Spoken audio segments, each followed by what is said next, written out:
Nonsense. It's nonsense. It's going to cause the thing to blow up.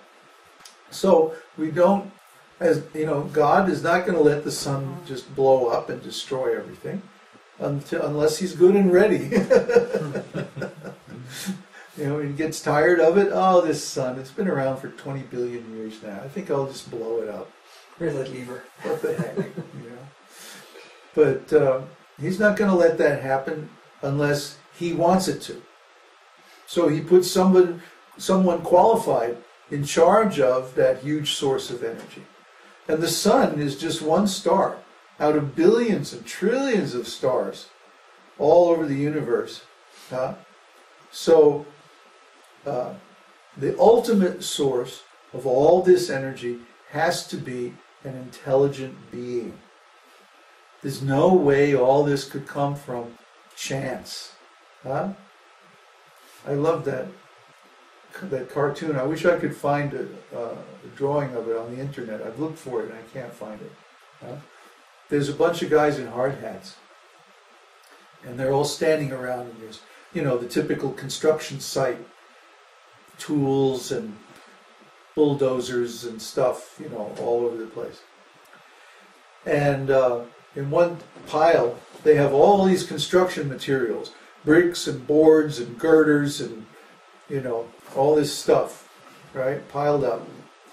And it's off in the distance. And then you see this wire coming back to where all the guys are standing. And there's one guy with a explosives detonator, you know, he's getting ready to set it off, right? And then there's a big sign in the front, Big Bang Construction Company. Yeah, right. Like God took all these materials, right, and he squished them into this little ball and then blew it up. And then by chance, he formed all these galaxies and stars and planets and people and animals and stuff. Yeah, of course, sure, duh. What a bunch of idiots. Anybody that believes that is insane. Put them in a rubber room. Really, it's so stupid. Are you going to take $1 million worth of construction materials and just blow it up and think that it's going to come down and form a building? That's insanity. It's going to form something, but it's not going to be very useful. It won't perform any useful function. It's just going to be, it's just going to be a big mess. So, at the root of all form and order is intelligence. So when we see form, when we see order, when we see things functioning in a very sophisticated way in this creation, there has to be intelligence at the root of that. And that intelligence is going to be aware, conscious. See? That's the Supreme Personality of Godhead. And we can contact him. He has unlimited resources. They have this SETI program. This is another stupidity. They have SETI program. They have all these radio telescopes monitoring all these different stars to see if there's any radio broadcasts. What's your problem, dude? You can talk to God. You want to know? You want to know who's out there? You can talk directly to God. What is the problem with these people? They're very ignorant. The next verse, 18. A self-realized man has no purpose to fulfill in the discharge of his duties, nor has he any reason not to perform such work, nor has he any need to depend on any other living being. I told you. I told you. What it means is that when you become self-realized, you have attained the perfection, or the object, or the goal, or the purpose of all the duties given in the scriptures for human beings. So at that point you have no more duty, because you have attained the purpose or the result of all those activities. Yet you have no reason not to do them. So you do them, but you do them by your own free will. And this is the perfection of life. And it's very pleasant. It's very wonderful.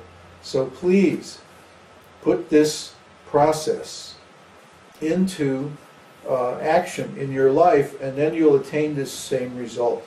And Krishna says in text 19, therefore, without being attached to the fruits of activities, one should act as a matter of duty. For by working without attachment, one attains the Supreme. Just like we started this preaching mission on the internet without any demand for payment or reciprocation from anybody. We just started putting out this information just like 3 or 4 years, 5 years ago. Once I attained self-realization, I just started talking about it from my own experience. And gradually people became attracted, they had questions, we started a dialogue, and it has grown into this whole international esoteric school. This is very nice, but it's not like I was trying to do that. I mean, it's okay. But it's not that my happiness depends on that. If everybody went away tomorrow, I would still be just as happy, because I don't depend on other people for my happiness. See, my happiness is there because of Krishna.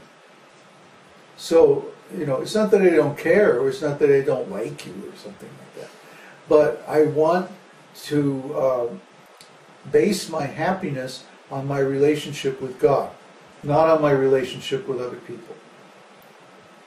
Because God is stable, God is permanent, eternal, and unlimited. So He has all strength, all power. He's perfect.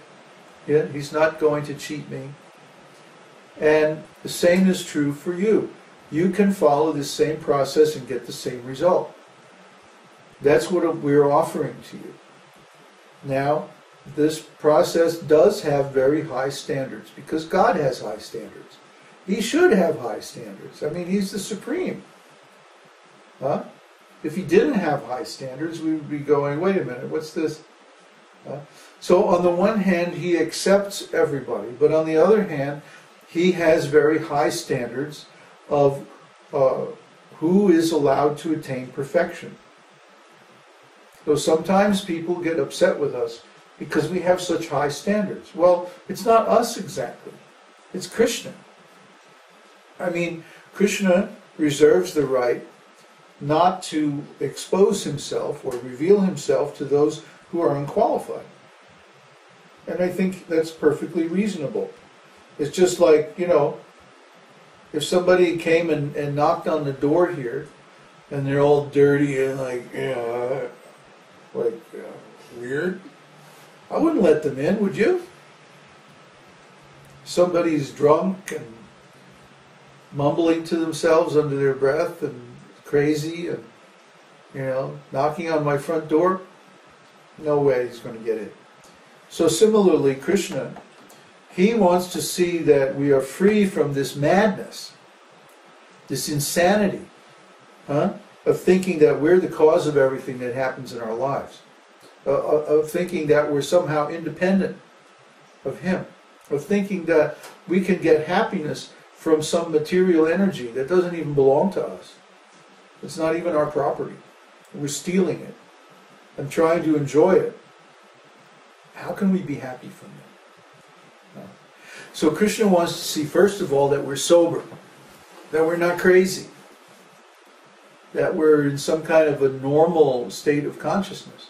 Otherwise, He's not going to let us into His personal world. He's not going to reveal His personal form. He's a little bit cautious. He's seen what crazy people can do. He has a lot of experience in this area. So Krishna makes some tests. This is normal. If you want to hire somebody in your business, you do the same thing, don't you? Let's see your resume. Well, what's your experience? Do you understand this kind of work? Have you done it before? You know? Are you crazy? Hopefully not. No? But this is what you're trying to do. You're trying to screen people to avoid problems. Krishna does the same thing. And the spiritual master and the association of devotees, they are the screening process. So Krishna's program, or Krishna's method is, you approach the spiritual master, you associate with the devotees, and by the way you treat the spiritual master and the devotees, Krishna will see how you're going to treat him. So if you're qualified, if you're not crazy, then he'll let you in his world. But this can only happen by the combined mercy of the spiritual master and the devotees and Krishna himself. Krishna has the final word.